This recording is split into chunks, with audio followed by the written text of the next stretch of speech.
भगवते वासुदेवाय। ओम नमो भगवते वासुदेवाय। ओम नमो भगवते वासुदेवाय।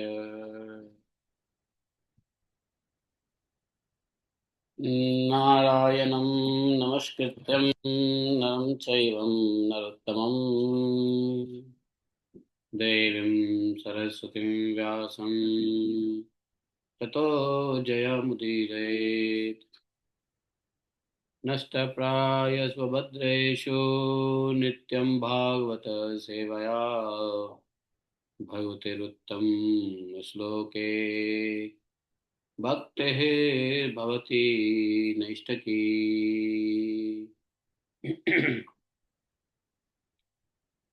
ॐ जन्मान्तस्य त्वयादितरतः चर्थे विज्ञः तेने ब्रह्मजादिकवये मुह्यन्ति यत् सूर्यः तेजो वारिमृदां यथा विनिमयो यत्र तिसर्गो अमृषा धाम्ना सदा निरस्तकुहकम् सत्यं परमं धीमहि धर्मः प्रोजितकैतवत्र परमो निर्मत्सराणां सता व्यक्त्यं मात्रवस्तु शिवदम् तापत्रयोन्मूलनम् श्रीमद्भागवत महामुनिकृते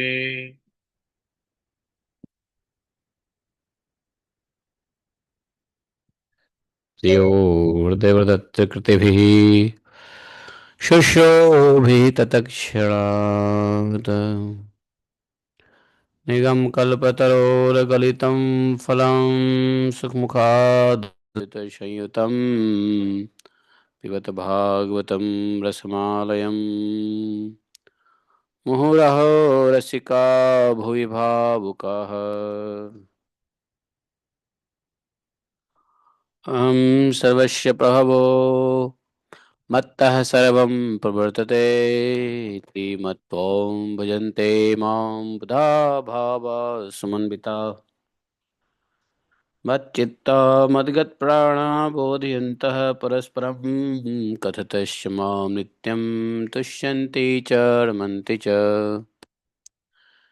तेषां सततयुक्तानां भजतां प्रीतिपूर्वकं ददामि बुद्धियोगं येन मापुयान्ति ते।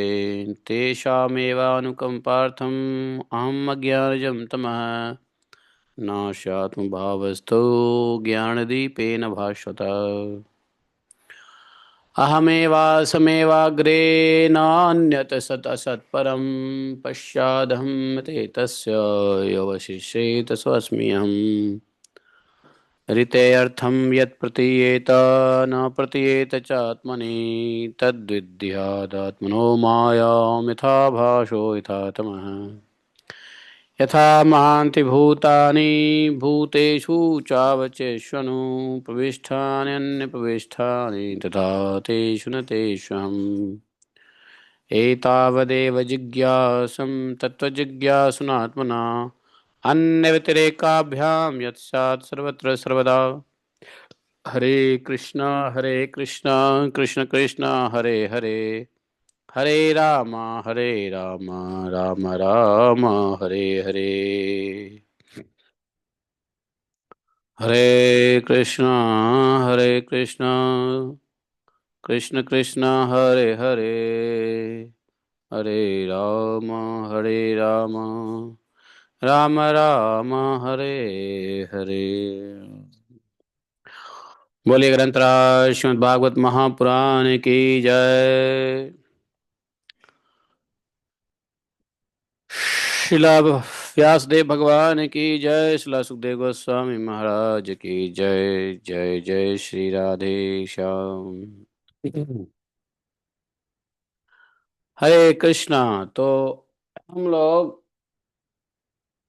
आज भागवतम में आज नवमी है जी। क्या है आज नवमी है? हाँ, आज नवमी शुक्ल पक्ष पौष महीना है। ठीक है। शरद ऋतु, रेवती अश्विनी नक्षत्र, शिशिर ऋतु, सॉरी शिशिर ऋतु, शरद नहीं, शिशिर ऋतु, उत्तरायण, विश्वावसु संवत्सर। हम्म। तो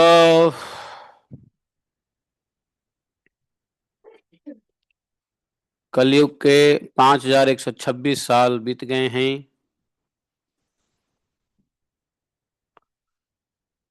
तो आज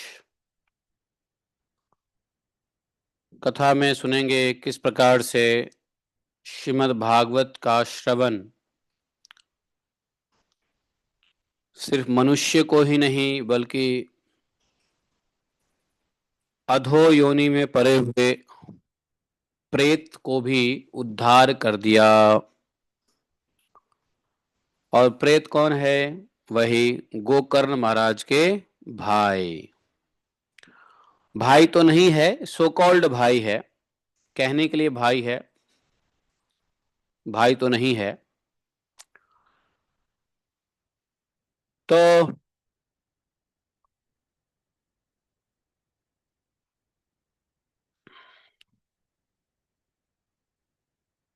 गोकर्ण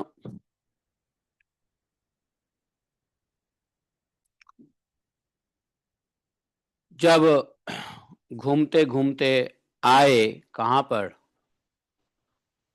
अपने घर में।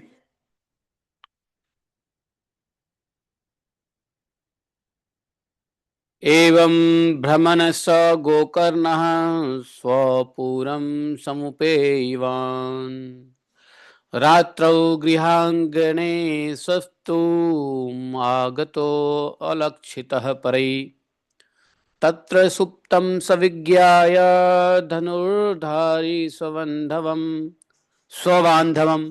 निशीथे दर्शयामास महारौद्रतरं वपुः सकृन्नमेष सकृद्धस्ति सकृत च महिषो अभवत् सकृद्निन्द्रः सकृत् च अग्नि पुनश्च पुरुषो अभवत् वैपरीत्यमिदं दृष्ट्वा गोकर्णो धैर्यसंयुतः अयं दुर्गतिकः कोऽपि निश्चित्याथ तमब्रवीत्। गोकर्णवाच कतस्त्वम् उग्रतरो रात्रौ कुतो यातो दशामिमां किं वा प्रेतपिशाचो वा राक्षसोऽसीति संसनः। ॐ अज्ञानतिमिरान्धस्य ज्ञानाञ्जनशलाकया चक्षुरुन्मीलितं येन तस्मै श्रीगुरुवे नमः। श्रीचैतन्यमनोभीष्टं स्थापितं येन भूतले स्वयं रूपा कदा मह्यं ददाति स्वपदान्तिकम्। वन्देऽहं श्रीगुरोः श्रीयुतपदकमलं श्रीगुरो न वैष्णवांश्च श्रीरूपं साग्रजातं सागररघुनाथान्वितं तं सजीवं साद्वैतं सावधूतं परिजनसहितं श्रीकृष्णचैतन्यदेवं श्रीराधाकृष्णपादान् सहगणललिता श्रीविशाखान्वितांश्च हे कृष्ण करुणा सिन्धो दीनबन्धो जगत्पते गोपेश गोपिका कांतं राधा कांतं नमस्तुते।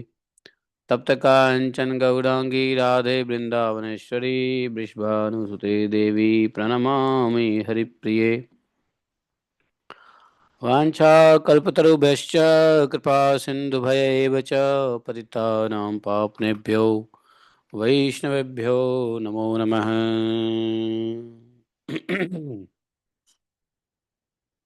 हरे कृष्णा। तो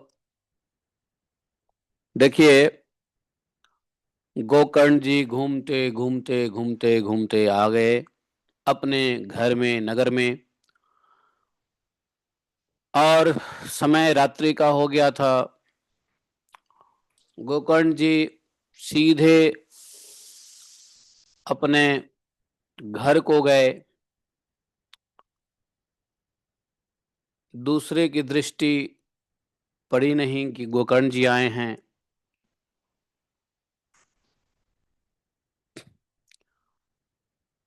वहां पर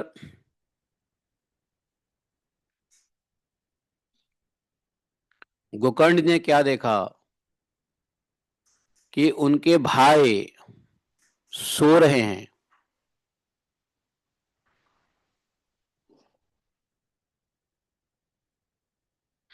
मतलब गोकर्ण जी तो सो गए। गोकर्ण जी का जो प्रेत भाई है, क्या नाम है उसका, धुंधकारी, धुंधकारी ने देखा कि मेरा भाई आया है, सोया हुआ है। तो धुंधकारी उस समय विकट रूप दिखाया। प्रेत लोग कभी कुछ भी रूप बना लेते हैं, कभी भेड़ भेड़, कभी हाथी, भैंस, नाना प्रकार का रूप धारण करते हुए अंत में मनुष्य के आकार में प्रकट हुआ प्रेत धुंधकारी।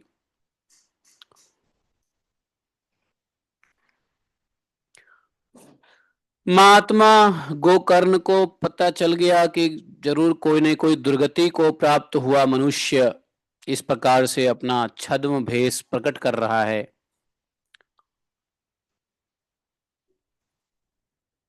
गोकर्ण जी ने पूछा,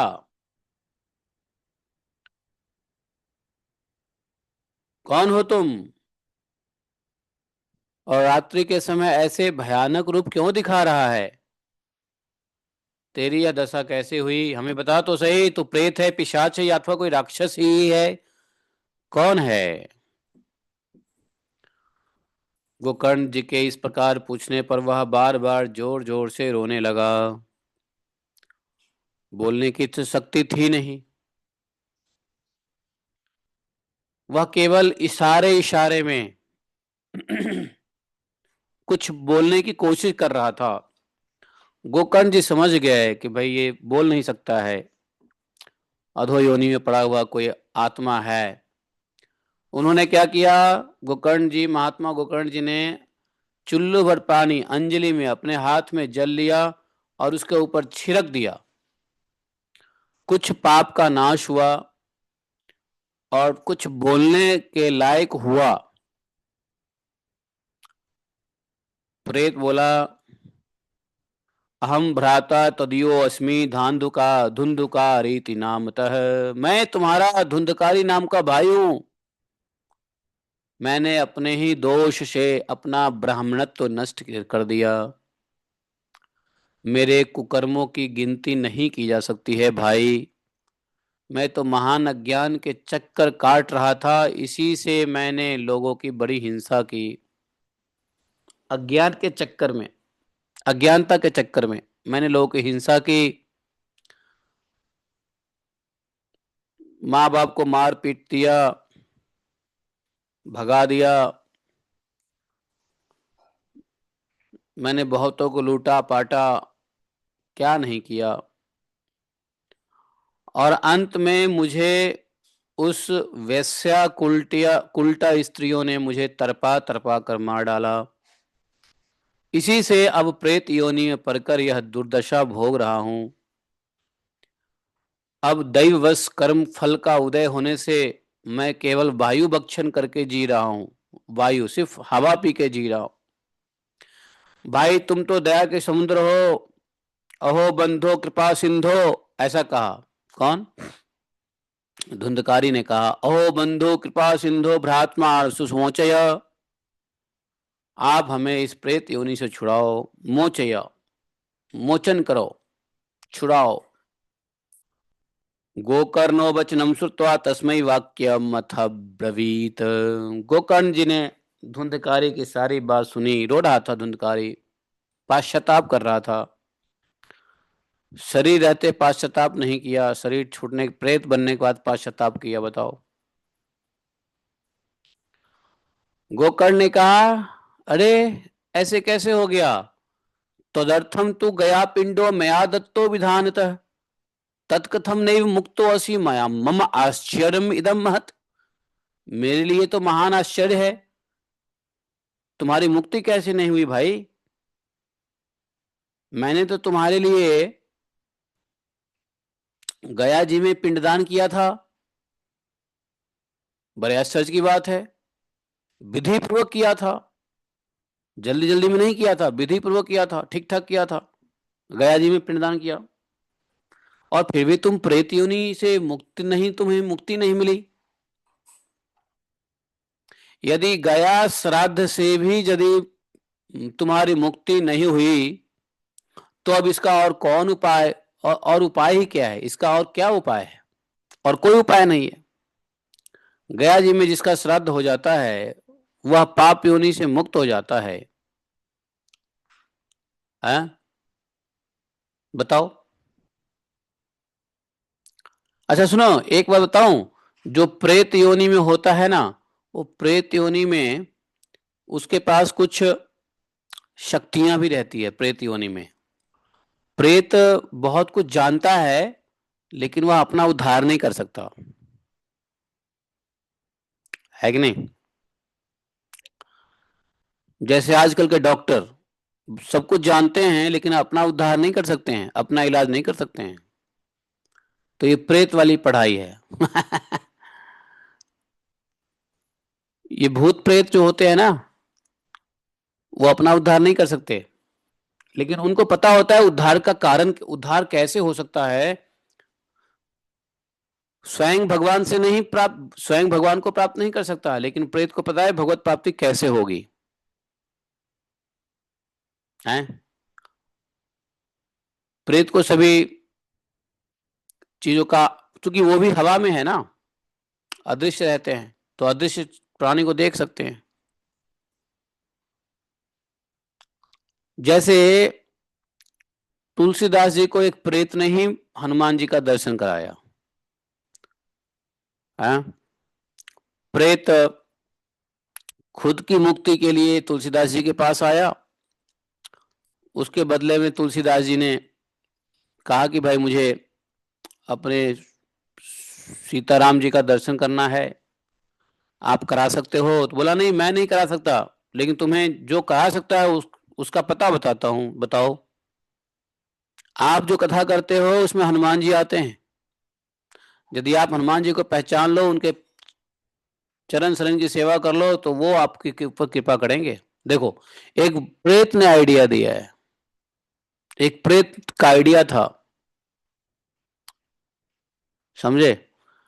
अगर आप लोगों को प्रेत मिले तो डरना मत, उससे रिक्वेस्ट करना, हे भाई हमको ठाकुर जी से मिलवा दो। कैसे मिलेगा, तुम उपाय बता दो, तुमने तुलसीदास जी का उपाय बताया है, तुम सब जानते हो। क्यों?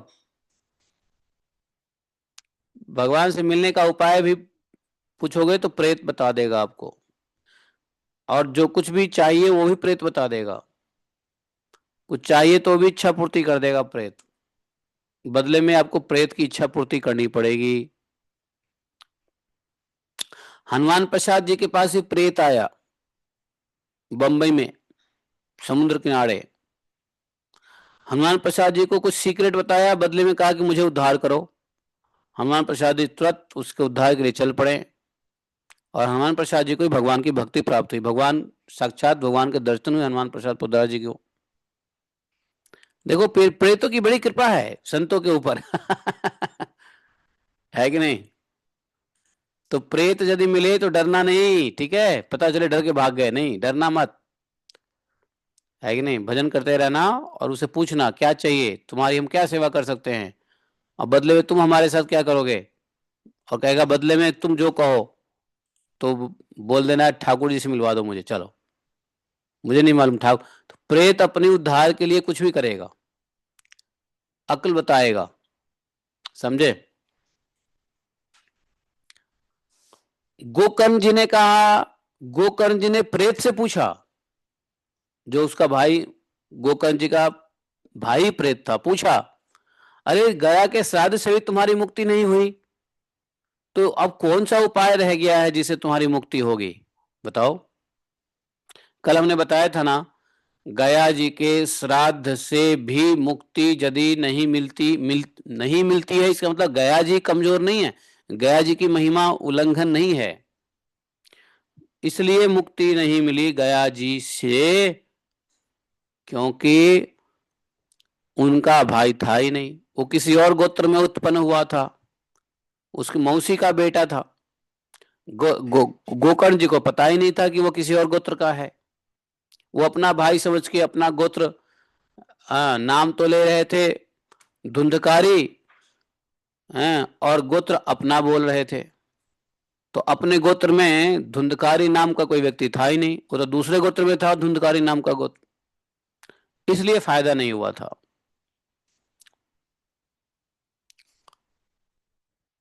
तो गोकर्ण जी ने कहा अच्छा, तो तुम बात खोल के बोलो, स्पष्ट बताओ कि मुझे अब क्या करना चाहिए। हमें तो कर दिया, गया श्राद्ध वगैरह कर दिया, इससे बड़ी तो कोई चीज है ही नहीं, तुम बताओ क्या करना चाहिए तुम्हारे। तो प्रेत ने कहा भैया मेरी मुक्ति गया श्राद्ध शते नापि मुक्ति में न भविष्यति। आप 100 बार पिंडदान करो गया जी में, फिर भी मेरी मुक्ति नहीं मिलने वाली है।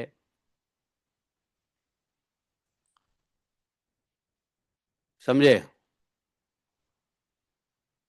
अब तो आप हमारे मुक्ति का कोई और उपाय सोचो। प्रेत की यह बात सुन करके गोकर्ण जी को बड़ा आश्चर्य हुआ। गोकर्ण जी कहने लगे यदि सैकड़ों गया श्राद्ध से भी तुम्हारी मुक्ति नहीं हो सकती, तब तो तुम्हारी मुक्ति असंभव है भाई। अच्छा एक काम करो, अभी तुम निर्भय होकर अपने स्थान पर रहो, मैं विचार करके तुम्हारी मुक्ति के लिए कोई दूसरा उपाय करूंगा। तो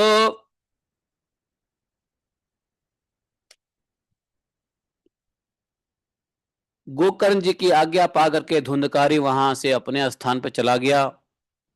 गोकर्ण जी रात भर सोए नहीं, सोचते रहे कि अब क्या करूं, कोई उपाय तो दिख नहीं रहा है।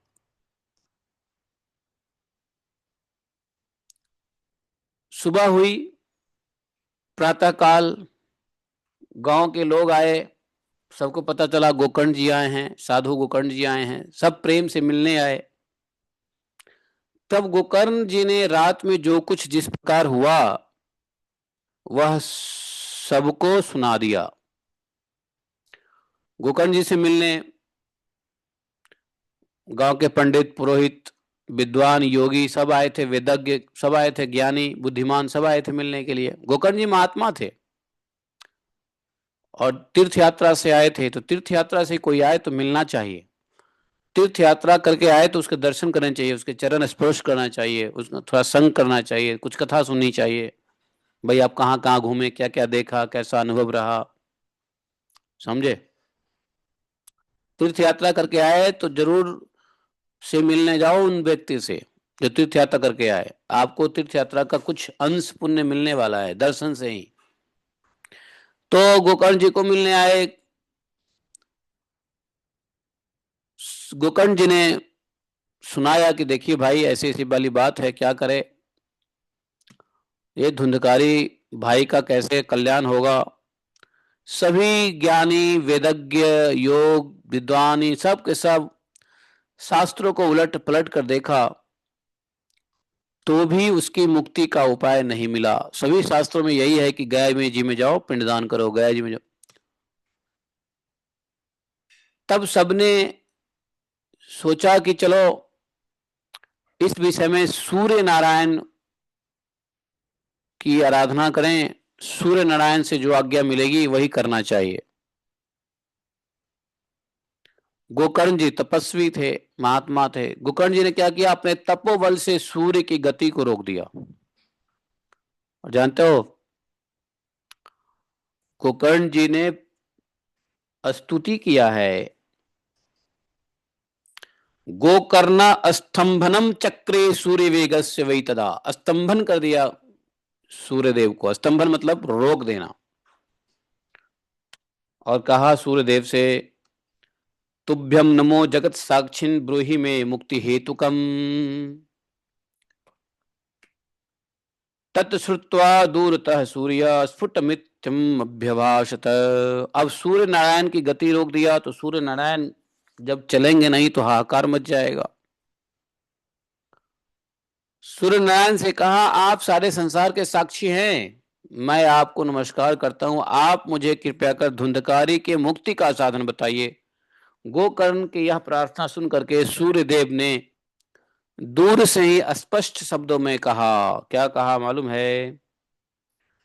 सूर्यदेव का आदेश हुआ, श्रीमद्भागवतन मुक्ति ही, श्रीमद्भागवतात मुक्ति ही सप्ताहम वाचनम कुरु। ऐसा बोला, श्रीमद्भागवतम का सप्ताह करो। सूर्य जी ने, भगवान सूर्यदेव आदेश किया,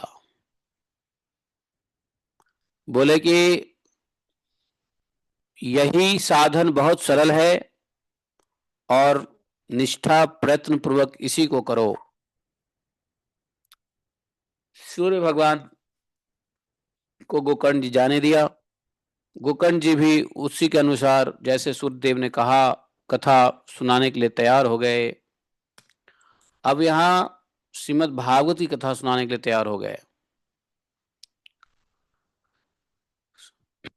अनाउंसमेंट हो गया, देश और गांव से अनेक लोग कथा सुनने के लिए आए। कोई लंगड़ा, लुल्ला, अंधा, बूढ़ा, मंदबुद्धि, सब अपने पापों की निवृत्ति के उद्देश्य से वहां आए। हल्ला हो गया कि सूर्यदेव ने धुंधकारी जैसे प्रेत के उद्धार के लिए भागवत का श्रवण बताया है, सप्ताह, 7 दिन का। बोले कि जब प्रेत तो पाप की योनि होती है, जब प्रेत को पाप से मुक्ति मिलेगा तो जो लोग शरीर में थे वो भी चले सुनने के लिए कि चलो हमारी भी पाप की निवृत्ति हो जाएगी। अपने अपने पाप की निवृत्ति के लिए सब आ गए भागवत कथा सुनने के लिए। इस प्रकार वहां इतनी भीड़ हो गई कि भीड़ को देख के तो देवता भी आश्चर्य होते थे। गोकर्ण जी व्यास आसन पे बैठे कथा कहने लगे। उसी समय प्रेत भी आया, गोकर्ण जी का भाई प्रेत धुंधकारी, और बैठने का स्थान ढूंढने लगा। जानते हो प्रेत लोग हवा वायु होते हैं, वायु हवामय होता है, हवामय। वो एक जगह नहीं बैठ सकता, वो हिलते डुलते रहते हैं, एक जगह नहीं बैठ सकते। अब वो आ गए तो बैठने की समस्या, कहाँ बैठे, एक जगह बैठ ही नहीं पा रहे हैं। तो धुंधकारी प्रेत को एक बांस का पेड़ दिखा, बांस, हरे भरे बांस का पेड़ दिखा। बांस में गांठें होती है ना,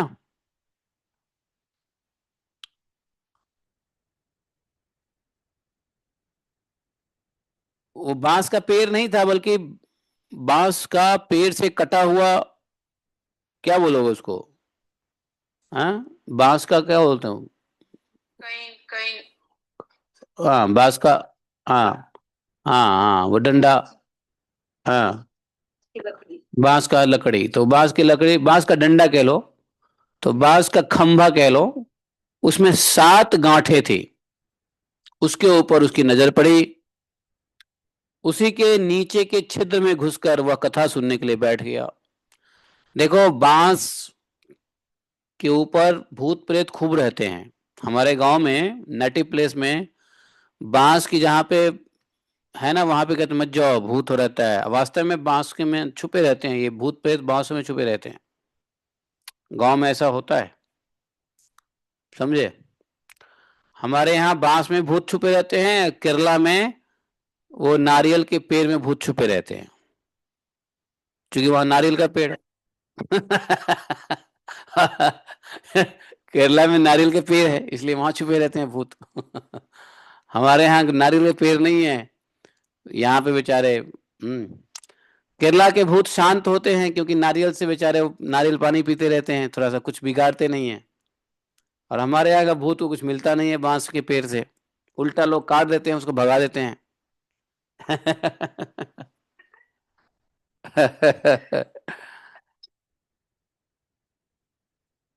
हाँ, तो गोकर्ण जी को दिखा वो सात सेवन गांठ वाली बांस, उसके नीचे के छिद्र में घुस के कथा सुनने के लिए बैठ गए।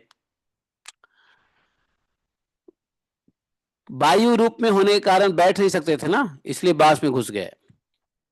गोकर्ण जी एक वैष्णव ब्राह्मण को मुख्य श्रोता बनाया और प्रथम स्कंध से ही स्पष्ट स्वर में कथा सुनानी आरंभ कर दी।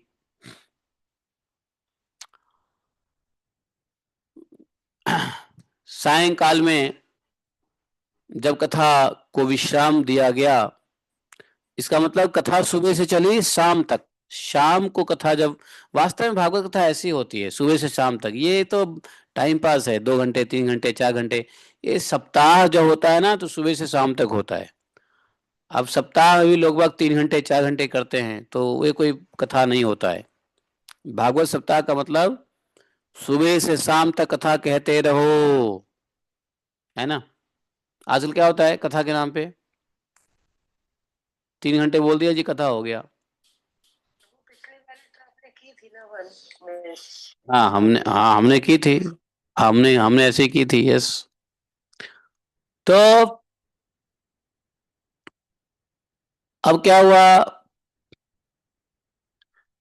जैसे ही एक दिन कथा विश्राम हुआ, बांस की एक गांठ से आवाज आई, तर तर तर तर तर तर, मतलब एक गांठ फट गया।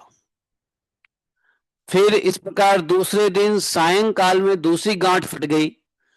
इस प्रकार से तीसरे दिन तीसरी, और 7 दिनों में जो गांठें थी बांस की उसको फाड़ कर धुंधकारी 12 स्कंद के पूर्णे से करके प्रेत योनि से मुक्त हो गया और दिव्य रूप धारण करके सबके सामने प्रकट हुआ। मेघ के समान श्याम शरीर, पीतांबर तुलसी की माला से सुशोभित था। सिर पर मनोहर मुकुट, कानों में कमनीय कुंडल झिलमिला रहे थे।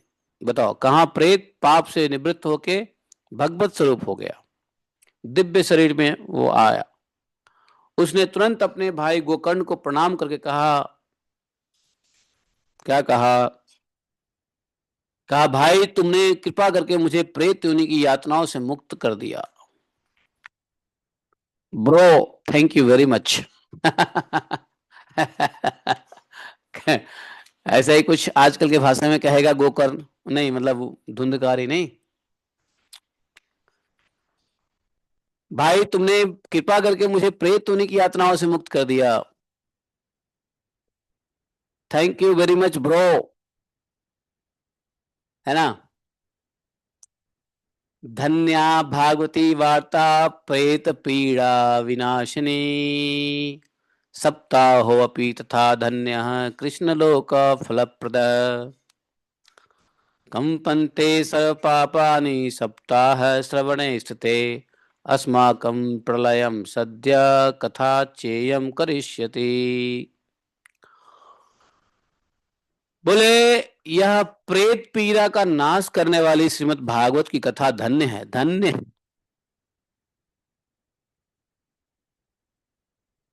देखो, एक प्रेत होता है जो एक जगह बैठ नहीं सकता,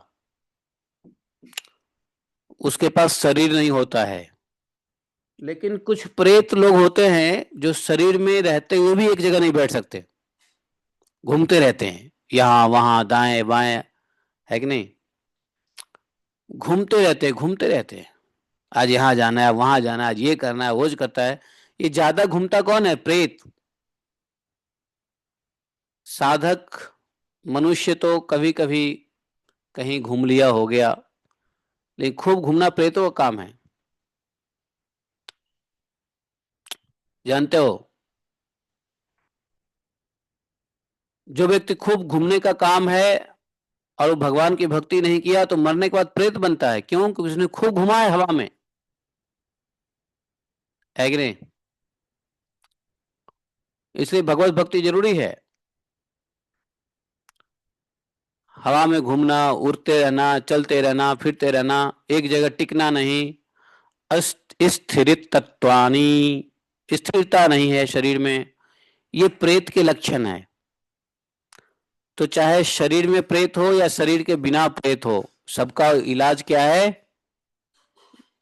श्रीमद् भागवत कथा महापुराण, ये सबका इलाज है। समझे? लेकिन जो बिना शरीर का प्रेत है उसको तो समझ में आता है कि हमको निकलना है क्योंकि उसमें कष्ट है। लेकिन जो प्रेत शरीर में ही है उनको तो आनंद लगता है घूमने फिरने में,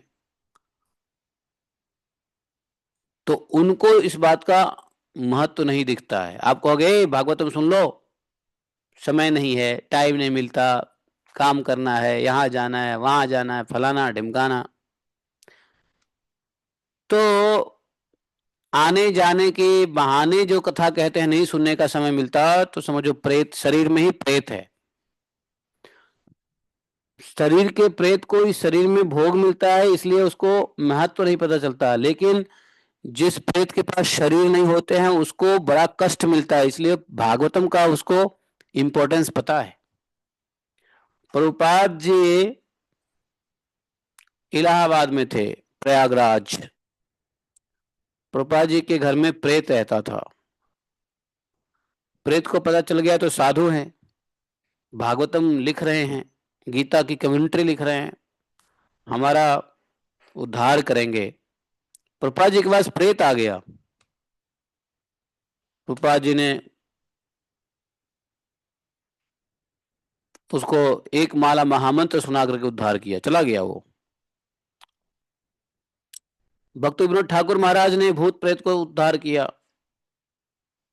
हनुमान प्रसाद पोद्दार जी तो बताए ही, तुलसीदास जी तो बताए ही। तो साधुओं के पास प्रेत तुरंत आते रहते हैं, उनको लगता है कि हमारा उद्धार कर देंगे, उद्धार के दृष्टिकोण से आते हैं।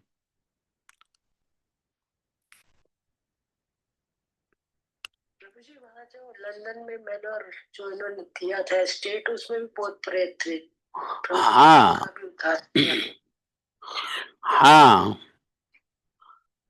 वो पूरा बंगला था जिसमें प्रेत ही रहता था, कोई नहीं जाता था, एम्प्टी था। प्रभुपाद जी को दे दिया कि भैया आप ही संभालो। प्रभुपाद जी ने सबको भूत भगा के वहां पे स्थापित कर दिया। तो बताओ, तो यदि जिंदा अगर शरीर में रहते हुए प्रेत यदि कथा सुन ले तो प्रेत बनेगा ही नहीं, नहीं भगत बन जाएगा।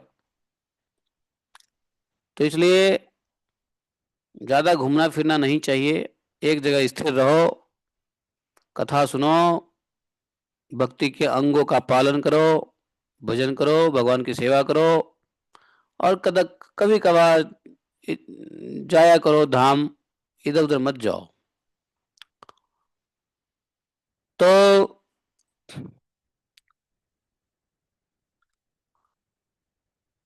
सप्ताह श्रवण का ऐसा योग लगता है, सारे पाप थर्रा उठते हैं, सारे पाप डर जाते हैं, और भागवत कथा जल्द हमारा अंत कर देगी, इसलिए डर जाते हैं सारे पाप। धन्य है श्रीमद् भागवत की कथा, और श्री कृष्णचंद्र के धाम की प्राप्ति कराने वाला इस सप्ताह परायण भी धन्य है। तो सप्ताह परायण कैसा है? सुबह से शाम तक। हाँ,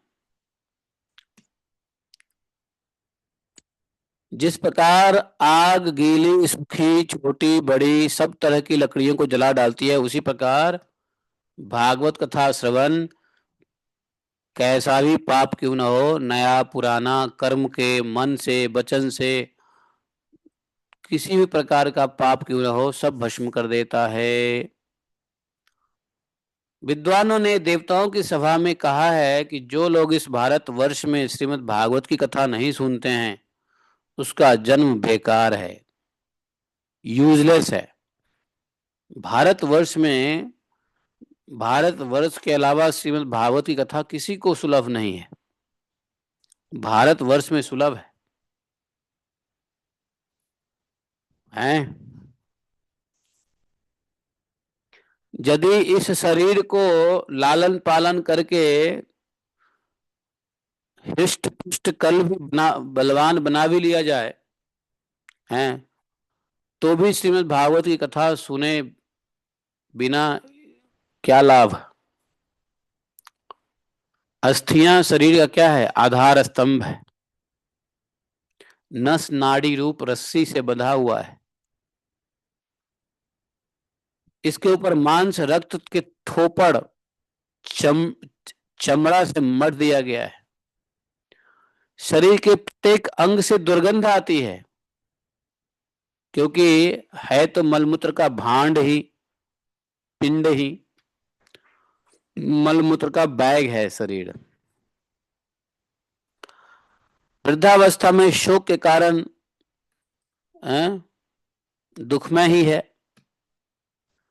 वृद्धावस्था एक ऐसी अवस्था होती है, दुखमय अवस्था है। रोग तो अपना घर बना लेता है शरीर में।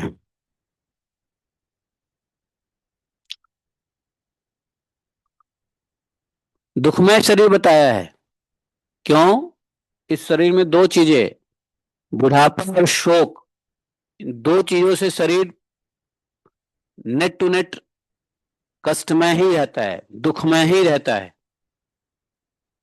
नेट टू नेट मैं कह रहा हूं, बीच बीच में कभी कभी ग्रोसली आ जाता है, सुख मुख महसूस कर होता है, लेकिन नेट टू नेट दुख ही रहता है, रोग का घर बना रहता है। और इस शरीर में सबसे बड़ी एक और पीड़ा है, नित्य निरंतर किसी न किसी चीजों की कामना, नए नए कामना से शरीर पीड़ित रहता है, और कभी भी इस कामना की तृप्ति नहीं होती है। और शरीर को धारण किए रहना भी एक भार ही है, शरीर धारण करना भी एक भार है। इस शरीर के रोम रोम में दोष भरे हुए हैं, नष्ट होने पर इसे एक क्षण भी नहीं लगता नष्ट होने में। अंत में यदि इसे गाड़ दिया जाता है तो कीड़े बन जाता है, शरीर में कीड़े बन जाता है, या कोई पशु खा जाता है। अब पशु खा के क्या करेगा, विष्ठा हो जाता है, या अगर अग्नि में जला दिया जाता है तो भस्म की ढेर राख बन जाता है। ये तीन ही इसकी गतियां बताई गई हैं। गाड़ दिया तो कीड़े मकोड़े खा लेता है, कोई पशु खा जाता है, जला दिया तो राख हो जाता है। ऐसे टेम्पररी अस्थिर शरीर से मनुष्य अविनाशी फल देने वाला काम क्यों नहीं बना लेता?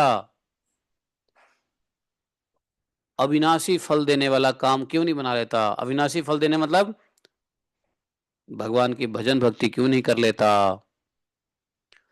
जो भोजन सुबह पकाया जाता है वह शाम तक क्या होता है, खराब हो जाता है, नहीं होता है, बासी हो जाता है। जो भोजन सुबह पका लिया शाम को खराब हो जाता है। फिर उसी के रस से पुष्ट हुए शरीर की नित्यता कैसी? जब जिस भोजन से शरीर बनता है वह भोजन स्वयं बिगड़ जाता है, तो यह शरीर कैसे नहीं बिगड़ेगा? सप्ताह श्रवणालोके प्राप्यते निकटे हरिः, अतो दोष निवृत्त्यर्थम एतदेव हि साधनम।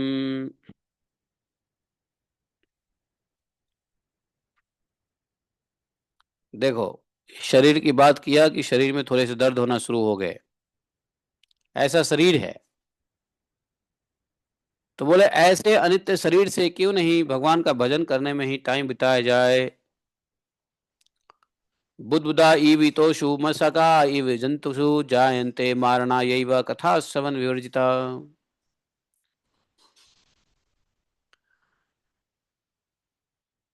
इस जगत में सप्ताह श्रवण करने से भगवान की शीघ्र ही प्राप्ति हो सकती है। समझे? इस जगत में भागवत सप्ताह श्रवण करने मात्र से भगवान की शीघ्र प्राप्ति हो सकती है। बताओ, इतना कुछ बताया गया है भगवान को प्राप्त करने का उपाय, तो फिर हम क्यों नहीं प्राप्त कर पाते हैं जी? हम तो भागवतम सुन ही रहे हैं, 4 साल से भागवत सुन ही रहे हैं। आप लोगों को भगवान की प्राप्ति हुई क्या? यहाँ कह रहे हैं कि सप्ताह श्रवण से भागवत की शीघ्र प्राप्ति होती है, भगवान की शीघ्र प्राप्ति होती है। तो आप लोगों ने सुना भगवान की प्राप्ति हुई? कोई कह दे हाँ हुई है। अगर कह रहे हो नहीं हुई है तो क्यों नहीं हुई है? That is matter of introspection. Introspect करो, क्यों नहीं हुई है? या तो ये लोग भागवतम में लिखा हुआ गलत है, भागवत सप्ताह श्रवण करने से भगवान की प्राप्ति होती है शीघ्र, और हमें तो अभी हुआ नहीं 4 साल 5 साल में। ऐ ऐसा कसा, ऐसा कसा की बात नहीं है, बात है जसा तसा। है कि नहीं? बहुत लोगों को नहीं समझ में आया जसा तसा ऐसा कसा। मराठी। हाँ,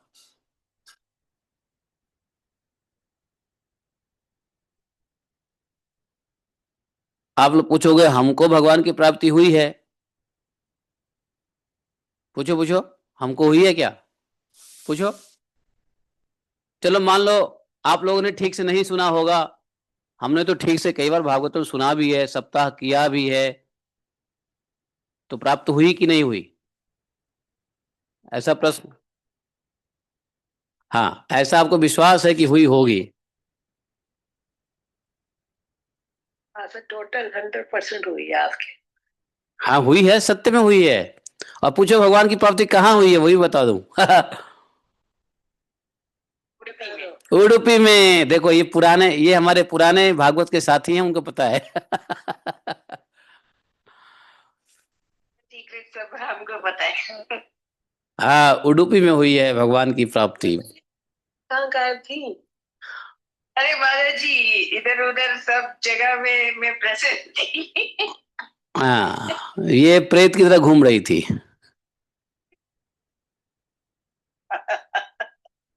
अभी तक तो प्रेत बन के घूम रही थी। हाँ देख लो, इसलिए आज आज आज कथा में आ गई कि अपने स्वरूप को पहचानो। आज अपने स्वरूप ज्ञान के लिए आ गई कथा में। अरे शुरुआत हो गई है। तो हमको भगवान से मुलाकात हुई दिनेश प्रभु के घर के पास में। हाँ। बताओ, पूरा किस्सा बताओ। नहीं नहीं, पूरा किस्सा बताने का टाइम नहीं है, हमने कई बार बता दिया। शॉर्ट में रिपीट कर, तो शॉर्ट आता है ना। नहीं, अभी रुको अभी रुको, अभी प्रेत की कथा सुनने दो, बहुत अच्छी कथा चल रही है। बोले कि सब प्रकार के, वैसे भगवान से मुलाकात आप सबको रोज होती है, आप लोग को अनुभव नहीं होता। आप सबके हृदय में भगवान बैठे हैं, और हृदय के बाहर भी भगवान आते निकल के आते रहते हैं, लेकिन आपको पता ही नहीं चलता कि भगवान कब बाहर आते हैं। अंदर का पता नहीं तो बाहर कैसे पता चलेगा? जो चीज अंदर है वो पता ही नहीं चल रहा है, तो बाहर कैसे पता चलेगा? है कि नहीं? तो वैसे भगवान का तो इनकाउंटर सबसे सबको सब होता है, लेकिन पता नहीं है ना, अनुभूति नहीं है। वैसे होता सबको है, भगवान किसी भी जीव से अलग है ही नहीं। हम्म। सिर्फ अनुभूति मात्र है। इसलिए कोई ये कहे कि नहीं नहीं हमको भगवान से प्राप्ति नहीं हुई है, तो गलत बात है। अरे भगवान तो हमारे हृदय में ही बैठे हैं, तो प्राप्ति की क्या बात है? जब हम कहते हैं ना कि भगवान हमको नहीं मिले, तो भगवान नाराज हो जाते हैं, बहुत नाराज हो जाते हैं भगवान। बताओ कितना गधा आदमी है। मैं जोर जोर से कह रहा हूं। है हृदय सन्निविष्ट है, मैं सबके हृदय में बैठा हुआ हूं, फिर भी कह रहा है ये पागल कि भगवान की प्राप्ति नहीं हुई। तो बजाय ये कि भगवान की प्राप्ति नहीं हुई बोलने के, ये बोलो कि हे भगवान आप हमें अपनी अनुभूति दो। हाँ ये बात सही है, अनुभूति नहीं हुई तो अनुभूति के लिए तो भैया थोड़े मेहनत करने पड़ेंगे। भगवान तो कभी भी मत कहना कि भगवान की प्राप्ति नहीं हुई। यदि जिस दिन कहोगे अरे भगवान तो हमें मिले ही नहीं, तो भगवान नाराज हो जाते हैं। बताओ। प्रभु जी, मेरी बहन कहती है ऐसा अनुभव करो कि भगवान मेरे पास बैठे हैं। तो क्या, बिल्कुल अनुभव क्या करना है, भगवान की वचन है तो हैं, उन्होंने कहा कि भाई हम हैं तो हैं, तो अनुभूति भी हो जाएगी। इसलिए यह शरीर जो है, इस शरीर से भागवत कथा श्रवण करने से भगवान की शीघ्र की प्राप्ति हो सकती है। सभी प्रकार के दोषों की निवृत्ति के लिए एकमात्र ही यही स्थान है। सब प्रकार के दोषों की निवृत्ति के लिए एकमात्र यही साधन है। क्या? सप्ताह श्रवण। जो लोग भागवत की कथा से वंचित हैं वे तो जल में बुदबुदे और जीवों में मच्छरों के समान केवल मरने के लिए पैदा होते हैं। हे भगवान, जो लोग भागवत कथा से वंचित है, जो भागवत कथा नहीं सुनते हैं, वो समझो जल के बुदबुदे हैं, बुलबुले हैं, जो फूटने के लिए पैदा होते हैं, या जीवों में मच्छर हैं जो मरने के लिए पैदा होते हैं। अच्छा, मच्छर कोई जिंदा रहने के लिए पैदा होता है क्या? बताओ। आए, या वो बकरे हैं जो कटने के लिए पैदा होते हैं, ऐसा ही कह सकते हैं। भला जिसके प्रभाव से जड़ और सूखे हुए बांस की गांठें फट सकती है, जिस भागवतम के श्रवण के प्रभाव से बांस की गांठें फट सकती है, उस भागवत कथा का श्रवण करने से चित्त की गांठ का खुल जाना कौन सी बड़ी बात है? बताओ। ग्रॉस लेवल पे जब बांस की गांठ फटक सकती है तो चित्त की गांठ खुल जाए सटल लेवल पे, तो कौन सी बड़ी बात है? भागवत कथा का श्रवण बहुत बहुत जरूरी है। भागवत कथा, अब कहोगे हम लोग रोज रोज सुनते हैं तो क्या यह नहीं चलेगा काम? अरे रोज जो सुनते हो तो सप्ताह से भी अधिक अच्छी बात है। लेकिन भागवत सप्ताह भी कभी करा दिया करो, कर लिया करो, बैठ के सुन लिया करो। जीवन में एक ही बार सही, ध्यान से सब काम छोड़ के निश्चिंत होकर भाव कथा श्रवण करो, 7 दिन का वो भी कर लो। और जो रोज करता है उसके हृदय में तो भगवान रोज ही नाचते हैं, जीवा पे रोज नाचते हैं। तो सप्ताह का महत्व है तो सप्ताह भी सुन लो, और रोज तो सुन ही रहे हैं हम लोग। इसलिए मैं बीच बीच में सप्ताह करता रहता हूँ। नहीं, अभी देखा मैंने 2-3 बार कर दिया सप्ताह, और एक बार हमने पूरा सप्ताह किया 10 घंटे वाली। नहीं, पिछले साल दिसंबर में हुई थी ये कथा। नहीं, दिसंबर में हुई थी 10 घंटे वाली। 10 घंटे वाली कथा, और हर एक प्रसंग को हमने टच किया था, कुछ कुछ भी नहीं छोड़ा था। तो कथा वास्तव में 10 10 घंटे रोज, 12 घंटे रोज हो तभी जाके समाप्त होगा। नहीं तो ये तो ठीक है, फिर यहाँ से यहाँ सरसरी निगाह से आगे चलते गए, है ना। मतलब समास रूप से कथा नहीं, पूरा सुबह से शाम तक। यह भागवत कथा रूप। अच्छा सुनो, ये जो भागवत कथा है यह एक तीर्थ जैसा है। संसार के कीचड़ को धोने में बड़ा ही समर्थ है भागवत कथा। विद्वानों का कहना है कि जब यह हृदय में स्थित हो जाता है तब मनुष्य की मुक्ति निश्चित ही समझनी चाहिए। जब हृदय में भागवत स्थित हो गया तब मनुष्य की मुक्ति निश्चित समझो कि मुक्त हो ही जाओगे, नो डाउट। समझे? हृदय में भागवत रखो, हृदय में हमेशा भागवत की कोई ना कोई प्रसंग चलते रहना चाहिए। जब कथा सुनते हैं तो अलग अलग प्रसंग जो है हृदय में भागवतम चलता रहे तो समझो निश्चित ही मुक्ति निश्चित है। कभी नाम जप, कभी भागवत चिंतन, नाम जप भागवत चिंतन, चिंतन भागवत का, नाम जप चलते रहना चाहिए। और ये अभ्यास यदि नहीं रहेगा तो अंत समय में काम मुश्किल है। मान लो कोई किसी ने पूरे जीवन भर भागवतम सुना, नाम जप किया, और अंत समय में किसी रोग की वजह से मान लो वो कोमा में चला गया, उसको आईसीयू में डाल दिया गया, तो क्या होगा? क्या होगा? पूरी जीवन भागवत सुना, नाम जप किया, अंत समय में वो बेहोश हो गया, तो क्या होगा? ऐसों को भगवान आकर के उसका ध्यान दिलाते, भगवान उसको याद करते हैं ऐसे समय में। अंत समय में भगवान याद करके उसको मुक्त कर देते हैं। यदि जीव भगवान को याद करे तो मुक्ति तो होगी, लेकिन भगवान भी याद करके मुक्त कर देते हैं। समझे? तो जिस समय धुंधकारी ये सब बातें कह रहा था, अच्छा ये बातें सब कौन कह रहा था? धुंधकारी कह रहा था। अब वो प्रेत नहीं है, अब वो दिव्य शरीर में आ गया है, दिव्य शरीर में। और सबके सामने वैकुंठवासी पार्षदों के सहित एक विमान आया, aeroplane, D aeroplane, divine aeroplane आया। और उस एरोप्लेन से चारों तरफ प्रकाश फैल रहा था, मंडलाकार।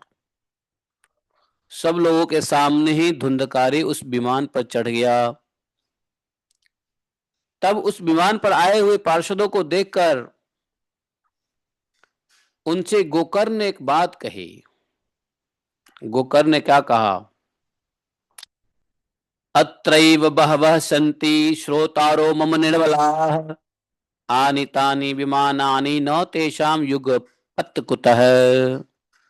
अरे ऐसे कैसे हो गया? हे भगवान के प्रिय पार्षदों, यहां हमारे अनेकों शुद्ध हृदय श्रोतागण हैं। यहाँ बहुत लोग सुनने वाले हैं, शुद्ध हृदय श्रोतागण हैं। उन सबके लिए आप लोग एक साथ बहुत से विमान क्यों नहीं लाए? हम देखते हैं कि यहां सभी ने समान रूप से कथा सुनी है। फिर फल का भेद कैसे हुआ ये बताइए? मतलब कथा तो सुनी सबने, लेकिन सिर्फ विमान आया इस गोकर्ण के लिए क्यों, और विमान क्यों नहीं आया? तो सुनो, बहुत बढ़िया भगवान के पार्षद ने जवाब दिया। क्या दिया? सुनने जैसा है, सुनने से आप लोगों को, हम लोग को शिक्षा मिलने वाली है। बोला, हरिदास औचुहु, अर्थात भगवान के पार्षद सेवकों ने कहा, श्रवणस्य विभेदेन फल भेदो अत्र संस्थितः श्रवणम तो कृतम सर्वै न तथा मननम कृतम।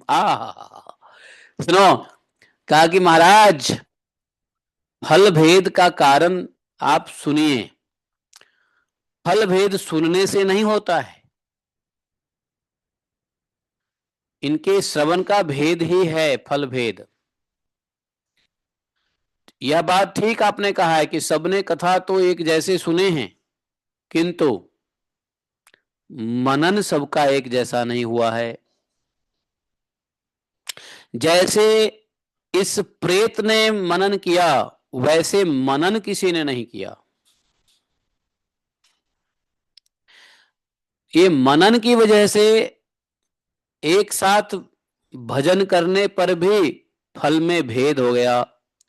जैसे कोई भजन, यहां बोला कि भागवत कथा सुनना भी भजन है, बोले कि एक साथ सबने भजन किया, अर्थात सबने सेवन किया भागवत का, लेकिन फल अलग अलग क्यों हुआ?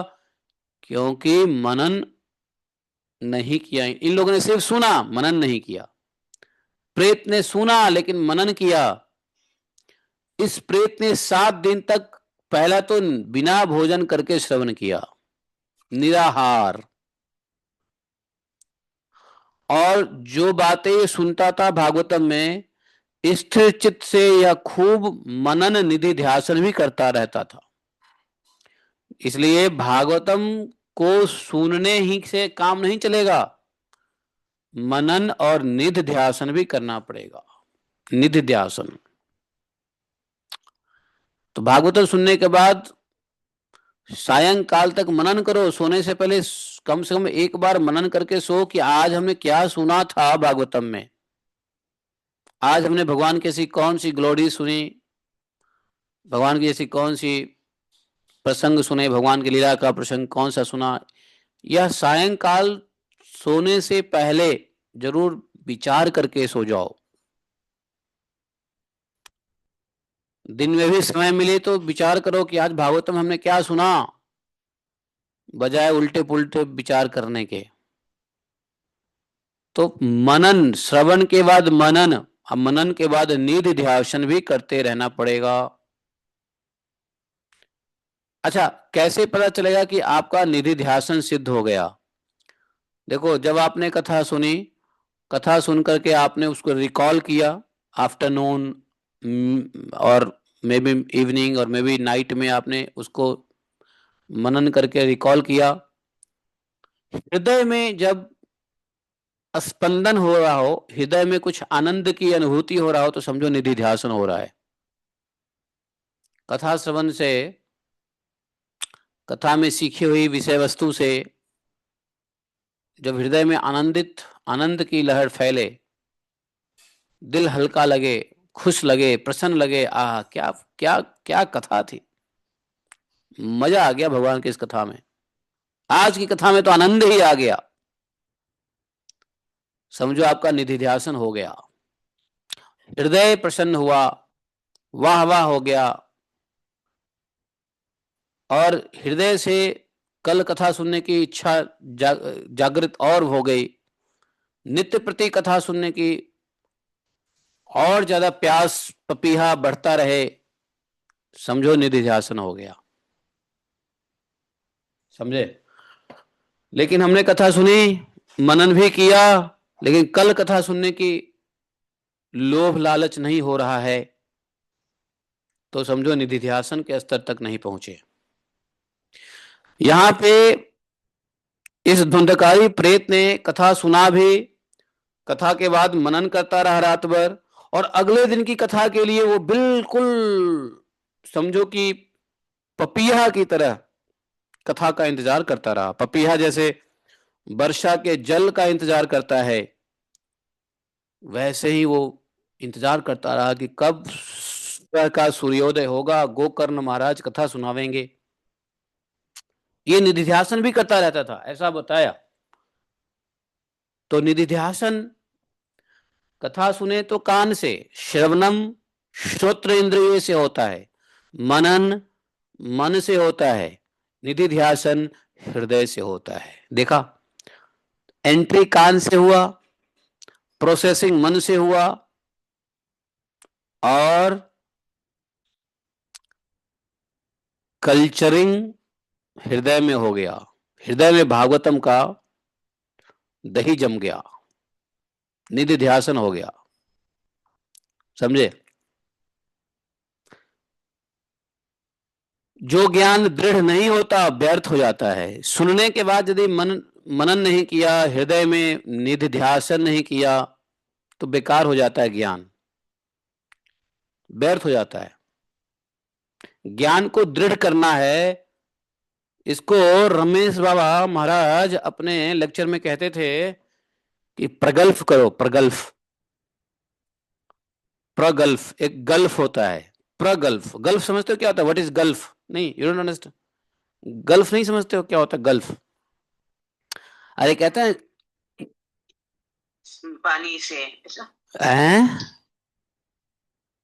पानी से क्या बोलते हैं, surrounded by water, surrounded by gulf कहते हैं कैप्चरिंग। जैसे पानी है चार और तीन साइड से स्थल है, तो वो गल्फ हो गया, जैसे गल्फ कंट्री। जैसे वहां पे पानी है, समुद्र है, और चारों बगल से क्या है, तीन साइड से क्या है, तो उसको गल्फ कहते हैं, गल्फ। गल्फ का मतलब होता है निगलना भी होता है, एनगल्फिंग, अर्थात निगलना भी कहते हैं गल्फ को। गल्फ का मतलब कैद भी होता है, जैसे वाटर बॉडी को कैद कर दिया, गल्फ वो भी कहलाता है। प्रगल्फ, तो प्रगल्फ का मतलब होता है विशेष रूप से हृदय में कैद कर लो भागवत के ज्ञान को, दृढ़ कर लो, तो वो कहते थे प्रगल्भ करना, भागवत को प्रगल्भ करो।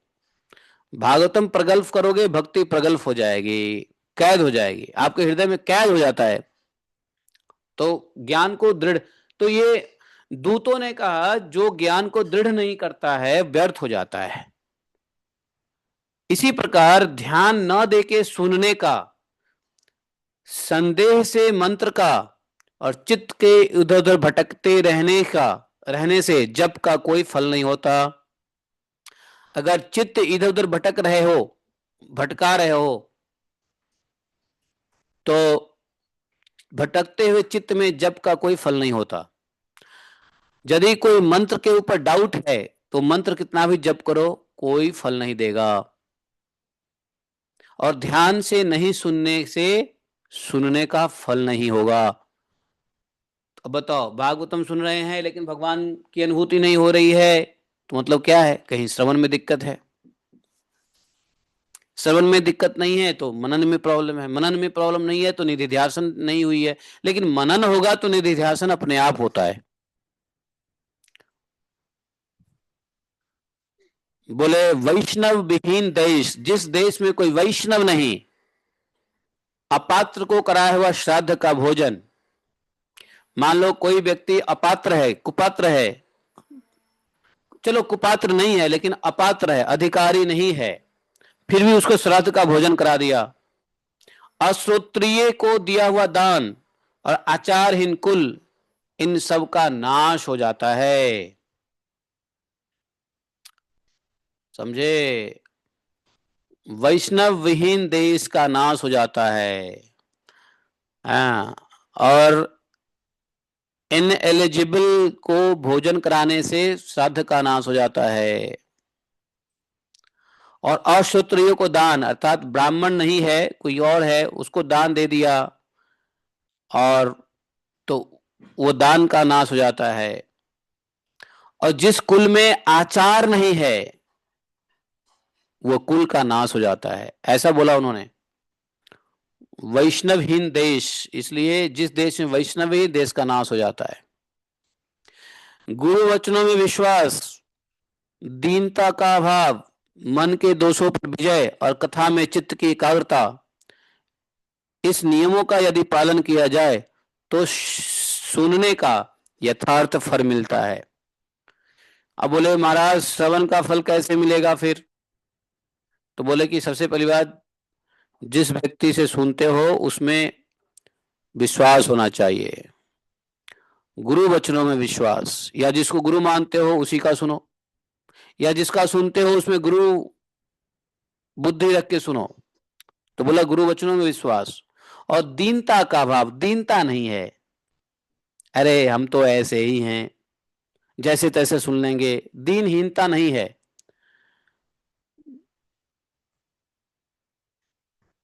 दीनता का भाव लाना बड़ा जरूरी है कि हम एक पापी आदमी हैं, हमसे बड़े कष्ट हुए हैं, हमसे बड़ा ये बना है ना, हम इतने छोटे हैं, नीच हैं, हमारा कल्याण कैसे होगा, हम पतित हैं, हम कैसे भव सागर से पार लगाएंगे, हे भागवत जी हम पे भी कृपा करना। दीनता बड़ा भाव, जरूर नहीं मुंह से बोलो लेकिन हृदय में दीनता होनी चाहिए। ये नहीं कि भागवतम चल रही है आराम से बैठ गए सोफे पे, मैं ही मैं हूं, है कि नहीं? तो उस भाव में भी भागवतम सुनने का फायदा नहीं होगा।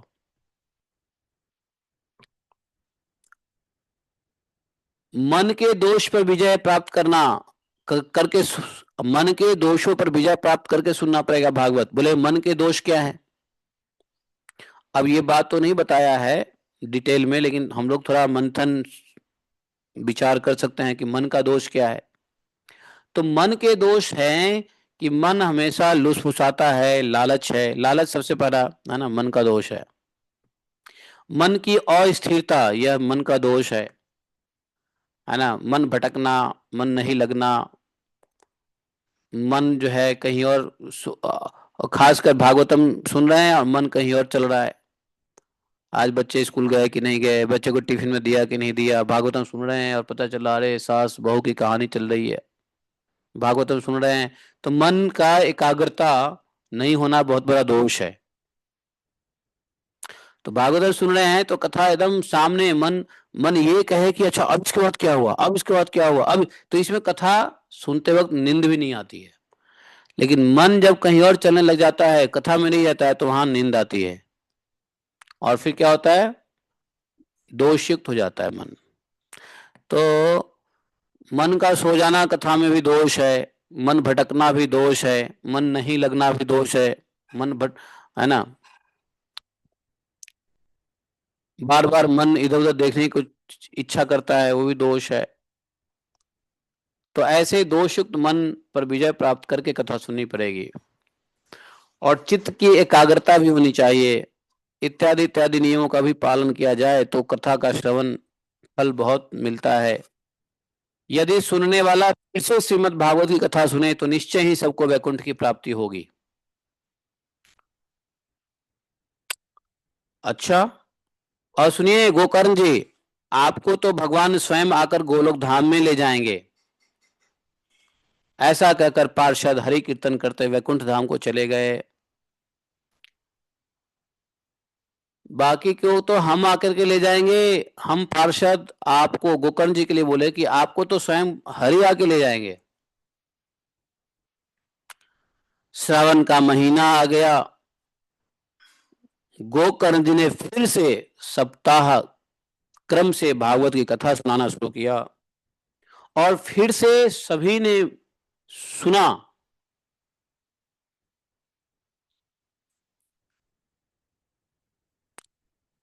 इस कथा की समाप्ति पर कुछ विचित्र घटना घट गई, पता है क्या? अब जो इस बार कथा हुआ तो श्रोता लोगों ने ध्यान से सुना। क्यों? क्योंकि पिछले बार पार्षद ने जो कुछ भी समझाया था कि किस प्रकार भागवत की कथा सुनने से कल्याण होगा, इस बार सबने सीरियसली सुना, और बड़ी चमत्कार हो गया। क्या हुआ मालूम है? वो भरे हुए विमान प्रकट हो गए, भक्तों से भरे हुए विमान के साथ भगवान प्रकट हो गए, और सब और खूब जय जयकार होने लगा, नमस्कार की ध्वनियां होने लगी, नमोस्तुते नमोस्तुते नमोस्तुते।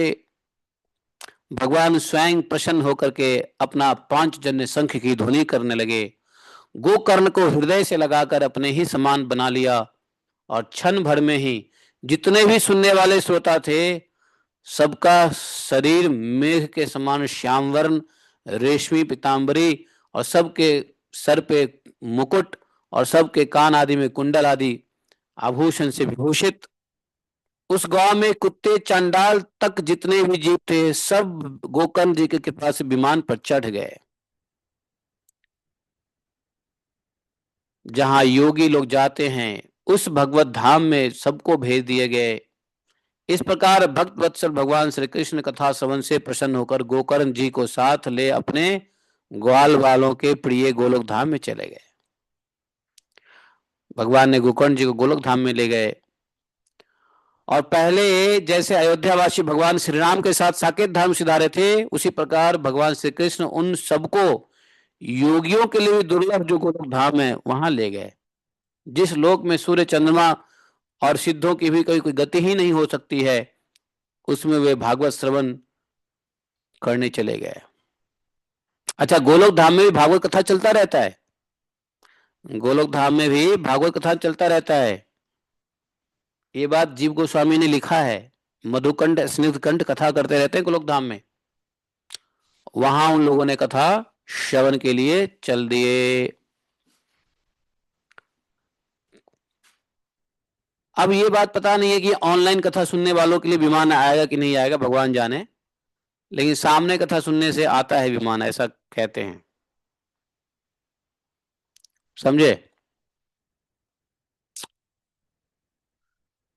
तो देखो कथा सुनने से कितना फायदा हुआ, कि कथा सुनने से है, हमारे लिए भी एक विमान गया था और हमको धाम में ले आया विमान। नहीं भाई, ये वृंदावन, गोलोक वृंदावन धाम ही तो, और क्या है इससे, इससे अलग कोई धाम है क्या? है? ये भागवत कथा का ही परिणाम तो हुआ कि वृंदावन धाम में आ गए, नहीं आ गए? प्रभु जी, हम भी आपकी कथा सुन के धाम में आ गए। फिर तो इसकी तो कोई कहे कि धाम नहीं, गोलोक धाम कहीं और है। अरे यही गोलोक धाम है। यही गोलोक धाम है कि नहीं? इसके अलावा कहाँ जाओगे? यही गोलोक धाम है, तो धाम में आ जाओगे। सारी परिस्थिति स्थिति ऐसी बन जाएगी कि गोलोक धाम में आ जाओगे लौट के। योगी के भी दुर्लभ है। योगी लोग कहाँ हिमालय में घूमते रहेंगे, भटकते रहेंगे, भटकते रहेंगे, हिमालय की पहाड़ियों में, चाइना की पहाड़ियों में, तिब्बत की पहाड़ियों में। भगवान गोलोक धाम में भेज भेज देते हैं विमान। विमान भेज देंगे, कभी ट्रेन भी भेज देंगे, अगर ट्रेन से आना हो तो ट्रेन भी भेज देंगे, है कि नहीं? या विमान के साथ फिर ट्रेन में बिठा देंगे, ट्रेन के साथ टैक्सी में बिठा देंगे और गोलोक धाम में ले आएंगे। जिस लोक में सूर्य चंद्रमा और सिद्धों की भी कभी गति नहीं हो सकती, उनमें वे श्रीमद् भागवत श्रवण करने से चले गए। तो भागवत श्रवण ऐसा महत्वपूर्ण बताया है। यह कथा कौन के सुना रहे हैं बताओ? यह कथा कौन सुना रहा है? शनक आदि ऋषि नारद जी को। तो नारद जी, सप्ताह यज्ञ के द्वारा कथा श्रवण करने से जैसा उज्जवल फल संचित होता है, उसके विषय में हम आपसे क्या कहें अजी। जिन्होंने अपने कान से गोकर्ण जी की कथा के एक अक्षर का भी पान किया था, वे फिर माता के गर्भ में नहीं आए। दूर दूर तक, जहां तक गोकर्ण जी के कथा की आवाज जा रही थी, और जो कोई भी जीव एक अक्षर भी सुन लिया, वो मुक्त हो गए, कभी माता के गर्भ में आए ही नहीं। 84 का चक्कर समाप्त हो गया। जिस गति को लोग वायु, जल, पत्ते खाकर, शरीर सुखाने से, बहुत लंबे समय तक घोर तपस्या करने से और योग अभ्यास से भी नहीं पा सकते, उसे वे सप्ताह श्रवण में से सहज ही प्राप्त कर लेते हैं। इस परम पवित्र इतिहास का पाठ चित्रकूट पर विराजमान मुनीश्वर शांडिल्य ने ब्रह्मानंद में मग्न होकर करते रहते हैं। यह कथा बड़ी ही पवित्र है। एक बार के श्रवण से ही समस्त पाप राशि का भस्म कर देती है। यदि इसका श्राद्ध के समय पाठ किया जाए तो इससे पितृगण को बड़ी तृप्ति होती है, और नित्य पाठ करने से मोक्ष की प्राप्ति हो जाती है। बोलो। श्रीमद् भागवत पुराण के महात्म्य में जो श्री पद्म पुराण के उत्तर खंड से गोकर्ण मोक्ष वर्णन नाम का यह 5वां अध्याय समाप्त हो गया। बात आती है छठा अध्याय। छठा अध्याय में बताया है कि कथा सप्ताह कैसे किया जाए। अब आप लोगों ने भागवत कथा के महात्म्य को श्रवण किया। सनक आदि ऋषि ने नारद जी से कहा, नारद जी, हम अब आपको इस सप्ताह कथा का कुछ विधि विधान का वर्णन करते हैं। नारद जी ने पूछा कि माँ, बड़ी अच्छी बात बताई आपने, इतना महत्व है कथा का, सप्ताह कथा का? बोले हाँ। तो ये भी बताइए कि इसका कोई विधि विधान है या कैसे भी कर लिया जाए? बोले नहीं, कुछ विधि विधान है। किस विधि विधान से किया जाना चाहिए? तो कहा कि देखो, अच्छा, हम आप लोगों के लिए ये जरूर सुना देते हैं आपको, क्योंकि अभी आप लोग भी कभी कथा सुनने की कोशिश करोगे तो ध्यान रहना चाहिए विधि। बोले कि अब हम आपको सप्ताह श्रवण की विधि बताते हैं। यह विधि प्रायः लोगों की सहायता और धन से साध्य कही गई है। सप्ताह में, कथा सप्ताह, थोड़ा सा धन चाहिए कथा सप्ताह के लिए। धन से साध्य होगा, इसमें थोड़ा धन लगता है। रोज रोज हम लोग फोकट में तो सुन लेते हैं, अच्छी बात है, लेकिन यदि कथा सप्ताह सुननी हो तो इसमें थोड़ा धन लगता है, धन। बोले पहले तो ज्योतिषी को बुलवाओ और मुहूर्त दिखवाओ। और जिस प्रकार से विवाह के लिए धन का प्रबंध करते हो ना, बेटी के विवाह के लिए धन, सोना, वस्त्र, लड्डू पेड़े, वैसे ही कथा के लिए भी विवाह की तरह धन का प्रबंध करना पड़ेगा। विवाह में क्या क्या तैयारी होती है, वैसे ही ये कथा के लिए भी करनी पड़ेगी। ये नहीं कि जैसे तैसे हाँ कर लिया कथा। कथा आरंभ करने का 6 महीना बहुत उत्तम है, जो मोक्ष प्राप्ति का कारण है। बोले भाद्रपद, आश्विन, कार्तिक, मार्गशीर्ष, आषाढ़ और श्रावण। भाद्रपद, भादो, आश्विन, कार्तिक, मार्गशीर्ष, आषाढ़ और श्रावण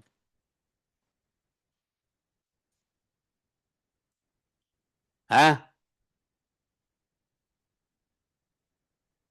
तो ये 6 महीने मोक्ष की प्राप्ति का कारण है कथा सुनने में। नारद जी, इन महीनों में भी भद्रा व्यतिपात आदि कुयोग को सर्वथा त्याग देना चाहिए, और दूसरे लोग जो उत्साही हों उन्हें अपना सहायक बना लेना चाहिए। भागवतम कथा में मान लो कुछ लोग हैं जो उत्साही है, तो आप उनको भी सहायता उनसे भी ले सकते हो, वो भी धन इकट्ठा कर सकते हैं। एक व्यक्ति नहीं तो कई व्यक्ति मिल करके सहायक बन करके भागवत कथा कर सकते हैं। और दूर दूर तक मैसेज भेजो कथा के लिए, लोगों को निमंत्रण भेजो, सब लोगों को इनवाइट करो कथा के लिए कि सपरिवार पधारना चाहिए। सबको कथा के लिए भेजो, कोई दुश्मन हो दुश्मन को भी कथा के लिए निमंत्रण करो। जो स्त्री और शूद्र भगवत कथा और संकीर्तन से दूर पड़ गए हैं उनको भी सूचना दिया जाए, ऐसी व्यवस्था करनी चाहिए दूर दूर तक। जहां जहां जिस देश में विरक्त वैष्णव रहते हैं, भगवान के कीर्तन कर प्रेमी रहते हैं, भगवत प्रेमी भक्तगण रहते हैं, सबको निमंत्रण भेजना चाहिए।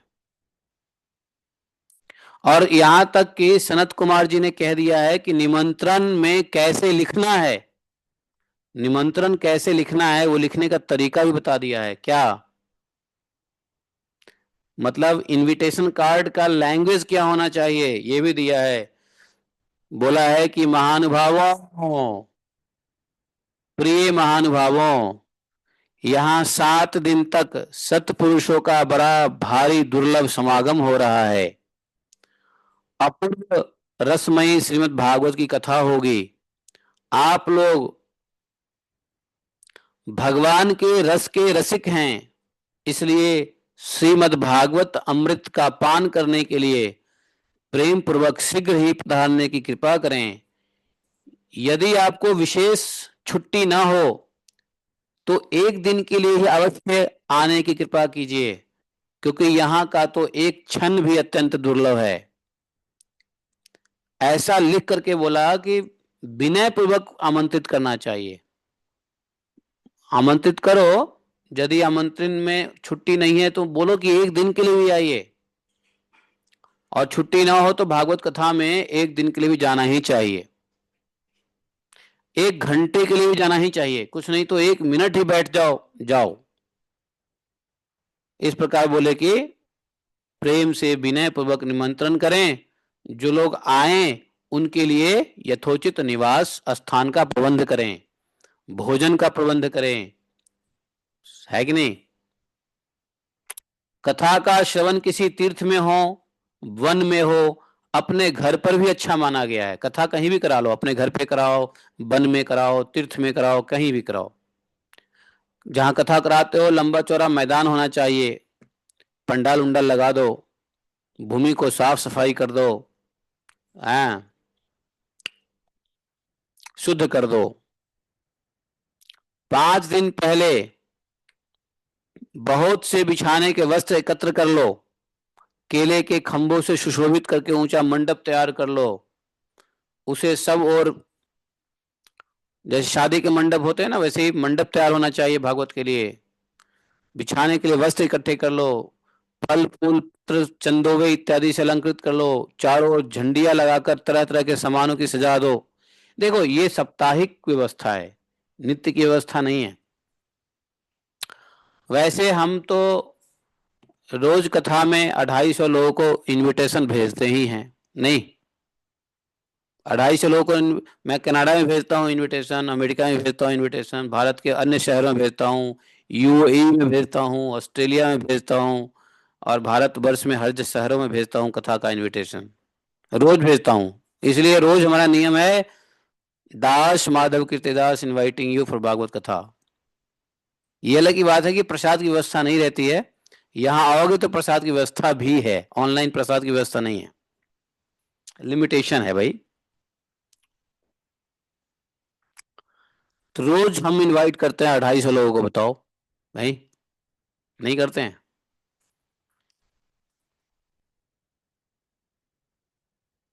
लेकिन जो साप्ताहिक करो तो थोड़ा सा सजा उजा के करो। आप कहोगे हमने साप्ताहिक किया तो कुछ सजाया था, अरे हमने साप्ताहिक किया था, अकेला आदमी क्या क्या करे, है कि नहीं? हमारे पास इतना समय नहीं, कोई दूसरा एक हेल्पिंग हैंड भी नहीं रहता है, क्या तैयारी करेंगे? सब तैयारी मन से ही कर लेते हैं, कथा साप्ताहिक कर देते हैं, है कि नहीं?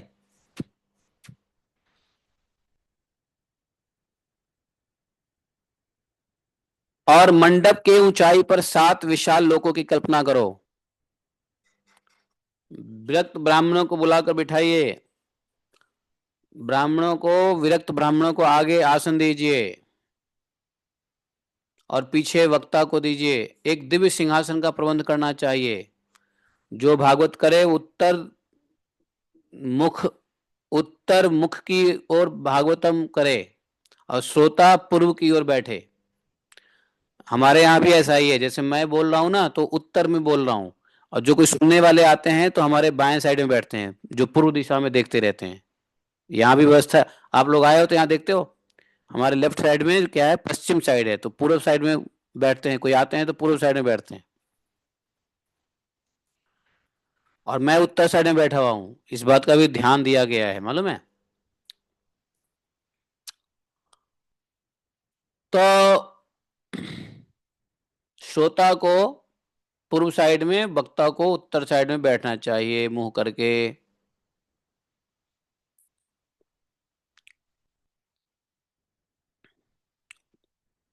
देश काल आदि को जानने वाले महानुभावों ने श्रोता के लिए ऐसा ही नियम बताया है, जो वेद शास्त्र की स्पष्ट। अच्छा, अब कथा करने के लिए किसको बुलाओगे? कथा करने के लिए कौन से वक्ता को बुलाओगे? तो बोला कि देखो, वेद शास्त्र की स्पष्ट व्याख्या करने में जो समर्थ हो, है कि नहीं, तरह तरह के दृष्टांत दे सकता हो। कथाकार, कथा ऐसे व्यक्ति से कराओ जो ये नहीं कि कथा पढ़ के या रट के कर रहा हो, नहीं, जो देश काल मतलब शास्त्र का व्याख्या करे और तरह तरह के दृष्टांत दे, एनालॉजी, क्रोनोलॉजी, नहीं क्या बोलेंगे, दृष्टांत को क्या बोलेंगे, एनालॉजी बोलेंगे, और विवेकी हो, बुद्धि अत्यंत निष्प्रिय हो। कथा करने वाले को निष्प्रिय होना चाहिए,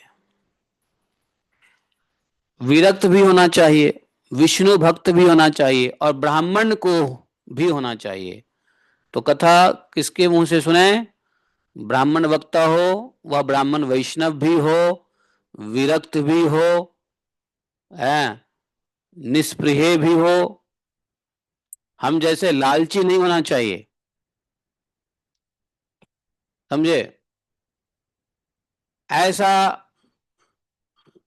वक्ता को बुलाना चाहिए कथा के लिए, जो शास्त्र के ऊपर स्पष्ट व्याख्या करे, दृष्टांत दे, तरह तरह के दृष्टांत दे, दृष्टांत से चीजों को समझाएं, आसान करे भागवतम की बातों को। श्रीमद् भागवतम के प्रवचन में ऐसे लोगों को अपॉइंट नहीं करना चाहिए जो पंडित होने पर भी अनेक धर्मों के चक्र में पड़े हुए स्त्री लंपट और पाखंड के प्रचारक हो। तो पाखंड के प्रचारक धर्म, अनेक धर्मों के चक्कर में पड़े हुए स्त्री लंपट लोगों को कभी भी भागवत कथा के प्रवचन के लिए नियुक्त नहीं करना चाहिए। और जो भागवत कथा कार हो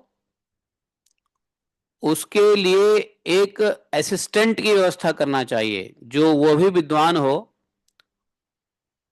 और सभी प्रकार के संशय की निवृत्ति करने में समर्थ और लोगों को समझाने में कुशल हो।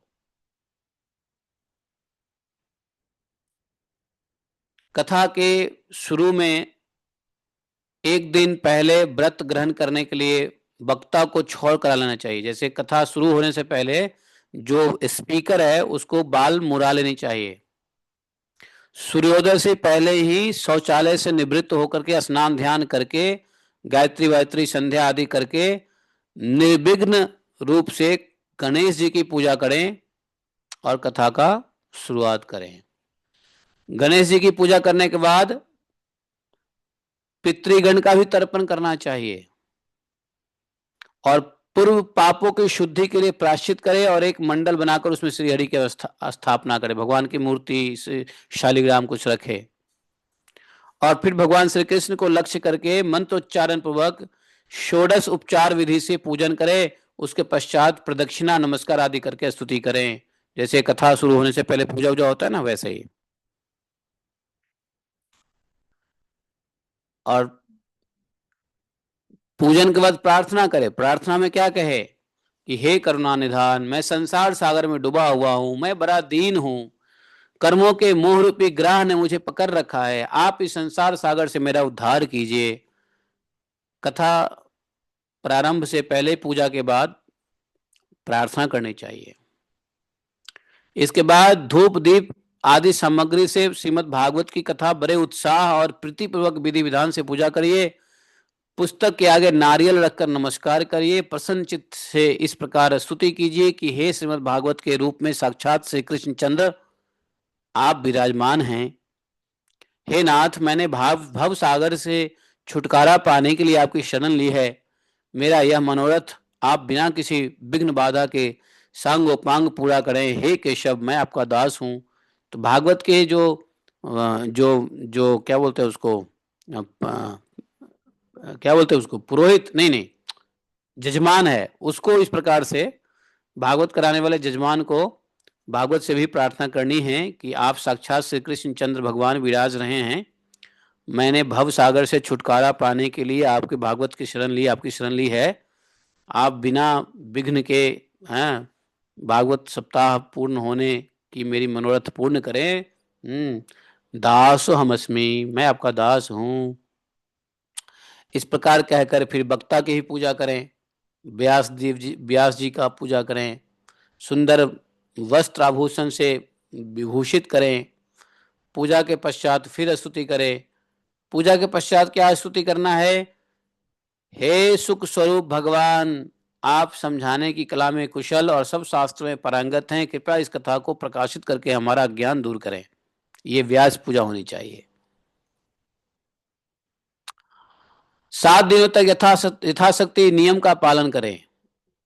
नियम का क्या पालन करना है कि कथा 7 दिन तक चलेगी तो कथा के बाद ही भोजन ग्रहण करना है कि नहीं? कथा के 7 दिन में यजमान जमीन पे सोए।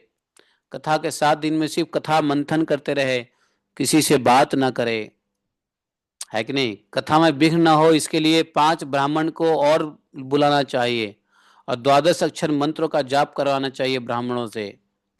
फिर ब्राह्मण विष्णु भक्त एवं कीर्तन करने वालों को नमस्कार करके उसकी पूजा करें, है नहीं? जो जो कीर्तन करते हैं ब्राह्मण है, विष्णु भक्त जो आए हुए हैं उनको भी नमस्कार करें।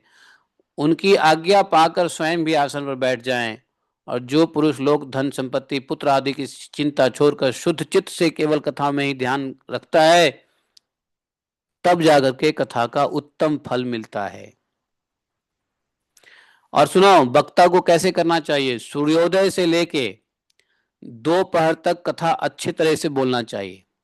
दोपहर में 2 घड़ी कथा को रोक देना चाहिए 48-45 मिनट के लिए, और उस समय कथा के प्रसंग के अनुसार भजन कीर्तन चलते रहना चाहिए और कथावाचक अपना संध्या उंध्या कर सकते हैं। व्यर्थ की बातें नहीं करनी चाहिए कथा के बीच में। कथा के समय मल मूत्र के वेग को काबू करने के लिए, कथा के समय मल मूत्र ना उत्पन्न हो इसके लिए कम अन्न जल लेना चाहिए। कम अन्न जल लेने से मल मूत्र का वेग नहीं होता, नहीं तो पता चले कि कथा चल रही है बीच में जी बाथरूम जाना है, वेयर इज टॉयलेट। इसलिए कथा में भोजन पे थोड़ा सा नियंत्रण करना चाहिए। पानी पीना है तो एक घुट पियो ताकि गला ठीक हो जाए, ज्यादा पियोगे पेशाब लगी भागना पड़ेगा। श्रोता केवल एक समय भोजन करे, बता दिया। यदि शक्ति हो तो 7 दिन बिना भोजन करके कथा सुने, सिर्फ दूध पी ले, फल खा ले, है कि नहीं। अरे महाराज कथा सुनने में नींद आ जाएगी तो घी थोड़ा खा लो, घी से ऊर्जा आ जाए। घी, दूध, दही और फल फूल खा के सुखपूर्वक कथा सुनो। भोजन चाहिए तो एक समय करो। तो जिससे ऐसा है, ये कोई अगर हो सके तो, ये कोई ऐसा नियम नहीं है, हो सके तो। लेकिन एक बात कह दिया है कि यदि उपवास करने से कथा नहीं सुन सकते हो तो अच्छा है कि भोजन करके ही कथा सुनो। इसलिए उपवास इसलिए मत करो कि मैं उपवास कर रहा हूं, पता चले कथा में सो गए, लेट गए, डॉक्टरी करानी पड़ रही है 7 दिन में, नहीं। अगर भोजन करके ही कथा सुनने में आनंद आता है तो पहले भोजन कर लो। मैंने कई कथा ऐसा देखा है जिसमें पहले लोगों को भोजन कराया जाता है और सुखपूर्वक कथा सुनाया जाता है। ये बात सही है, पहले भोजन। नहीं तो कथा के वक्त क्या रहेगा, अब कब भोजन मिलेगा, अब प्रसादम कब मिलेगा, है कि नहीं। ध्यान रहता है, टाइम देखता रहेगा कथा कब खत्म होगी, प्रसाद। इसलिए ऐसे श्रोता के लिए जिनका भोजन के ऊपर ध्यान है उसको पहले भोजन कर लो। जो कथा सुनने के बाद भोजन कर सकता है बाद भी भोजन करो। जैसे भी सुखपूर्वक कथा सुनने में सहायक हो वैसा करो। यदि उपवास से कथा सुनने में बाधा पहुंचती हो तो उपवास किसी काम का नहीं। इसलिए अच्छा है कि कथा भोजन भाजन ठीक ठाक करके बैठो। समझे। इस प्रकार से कुछ नियम दिए हैं, है कि नहीं। तो हम लोग यहीं पे रुक जाते हैं आज के लिए, ठीक है। और कल हम लोग जो है श्रीमद् भागवत कथा, वैसे हो ही गया है, लगभग लगभग हो ही गया है। तो ये विधि जो है, ये विधि थोड़ा सा और रह गया है, जो कुछ इंपॉर्टेंट बातें बता रहे हैं वो इंपॉर्टेंट बात हम लोग कल सुन करके फिर श्रीमद् भागवत कथा के मूल पाठ प्रथम स्कंध के पहला अध्याय से शुरू हो जाएगा। और हाँ, इस बार कथा का स्टाइल कुछ अलग होने वाला है। हाँ, इस बार कथा का स्टाइल कुछ अलग होने वाला है। बोलिए ग्रंथराज श्रीमद् भागवतम की जय। एकम शास्त्रम देव की पुत्र गीतम, एको देवो देव की पुत्र एव, एकम मंत्र शतश नमानि यानि कर्मापि तस्य दिवस सेवा। त्वमेव माता च पिता त्वमेव त्वे बंधुश्च सखा त्वमेव त्वमेव विद्या द्रविणम त्वमेव त्वमेव मम सर्वदेव देवः। कृष्णाय वासुदेवाय हरे परमात्मने प्रणतक्लेशनाशाय गोविंदाय नमो नमः। हे कृष्ण करुणा सिंधु दीनबंधु जगतपते गोपेश गोपिका कांतम राधा कांतम नमोस्तुते। तप्त कांचन गौरांगी राधे वृंदावनेश्वरी विश्वानुसुते देवी प्रणमामि हरिप्रिये। वाञ्छा कल्पतरुभ्यश्च कृपा सिन्धुभयैव च पतितानां पापनेभ्यो वैष्णवेभ्यो नमो नमः। हरे कृष्णा। तो हम लोग का भागवत कथा तो समाप्त हुआ, लेकिन मोस्ट इम्पोर्टेंट कथा भगवान की कथा।